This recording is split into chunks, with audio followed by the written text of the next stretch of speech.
Welcome, compatriots, to the March 2023 America 250 Minute for the Thomas Jefferson chapter of Sons of the American Revolution. As winter turned into spring in March 1773, the committees of correspondence throughout the colonies began communicating in earnest. However, we've covered this general work being done by the committees in a few previous America 250 Minutes, so this month we'll cast our gaze westward to another defining moment in our nation's history. While the original 13 colonies along the Atlantic seaboard were already well developed and no longer truly the frontier by this time, the Ohio Valley was seeing more traffic on the Great Lakes from tradesmen in Canada and from the coast by colonists pushing west to acquire territory of their own. In particular, the southern ends of the Great Lakes were perfect landing points for boats traversing those waters and moving goods and people to and from the northern reaches of the Mississippi River. One man who settled in this area was Jean-Baptiste Point du Sable, a free black man from Haiti whose father was a French sailor and whose mother was an African slave.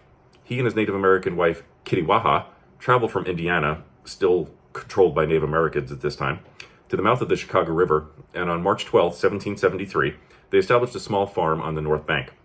Due to this, he is considered the founder and first non-native permanent resident of what is now Chicago, Illinois. He and his family prospered in the years leading up to the Revolutionary War and had very good relations with the British military that frequented the area. In August 1779, Point du Sable was arrested as a suspected patriot by British troops and imprisoned briefly at Fort Michilimackinac and the northern tip of Michigan's Lower Peninsula. An officer's report following his arrest noted that Point du Sable had many friends who vouched for his good character. The following year, Point du Sable was transported to the Pinery on the St. Clair River north of Detroit.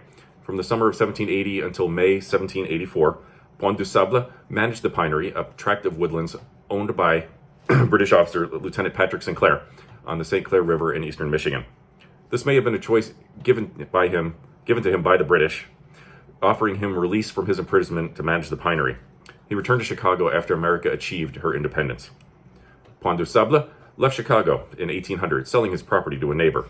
His wife did not sign the bill of sale and is believed to have been deceased by this time. He moved to St. Charles in Spanish Louisiana, but business deals did not go well and was declared insolvent in the territory by 1813.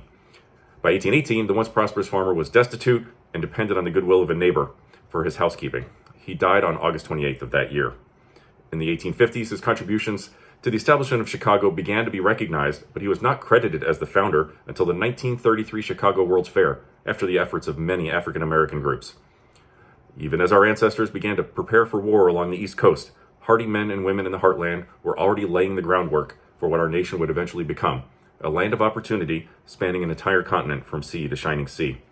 Point du Sable epitomized the American spirit before America had even come into being. Thank you, and stay tuned for next month's America 250 Minute. Everybody stay safe.